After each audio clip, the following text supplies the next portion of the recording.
L'idée maîtresse de la Fondation du patrimoine, c'est de dire que le patrimoine va apporter non seulement une fierté des habitants, un plaisir de vivre dans ces villages, mais aussi des retombées économiques importantes. Ça contribue au développement du tourisme. Et donc il était tout naturel de créer le programme Patrimoine et Tourisme Local avec Airbnb, puisque nous avons cette vocation conjointe de développer cette activité touristique dans les territoires ruraux.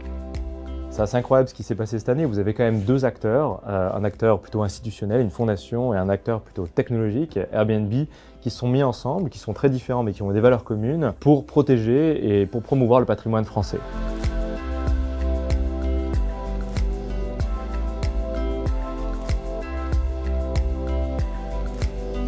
Nous nous trouvons ici au moulin du Valulin, qui est un moulin à vent, dit moulin à cavier, caractéristique des moulins en Anjou, et qui a fait l'objet d'une restauration d'importance, notamment grâce au programme Patrimoine et Tourisme Local de la Fondation du Patrimoine et de Airbnb.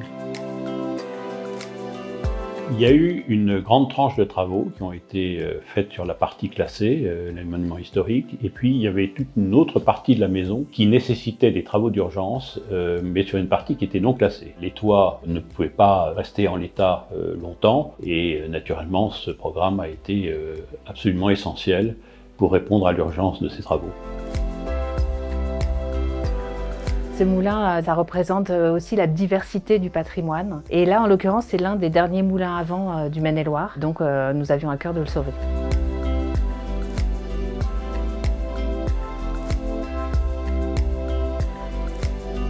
Environ 1,8 million d'euros ont été attribués. Déjà 9 projets ont été réalisés, donc sont terminés. C'est le cas de Roibon, dans l'Isère, qui recèle une petite pépite de l'histoire.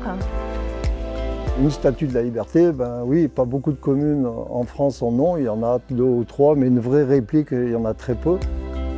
La place était occupée par les voitures, c'était un lieu de parking. La statue, elle n'était vraiment pas mise en valeur.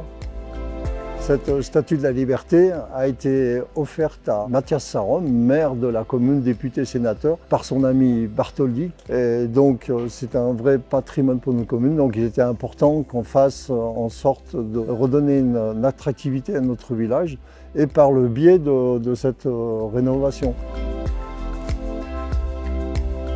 On a mis les galets qui sont vraiment le matériau de construction de la région et puis surtout d'apaiser la circulation en même temps. La priorité était donnée aux piétons et non à la voiture. Le fait d'avoir réalisé ces travaux donne déjà une vraie attractivité à Roibon. Même les gens de Roibon ont découvert leur village sous un autre aspect, donc ça a été très très positif.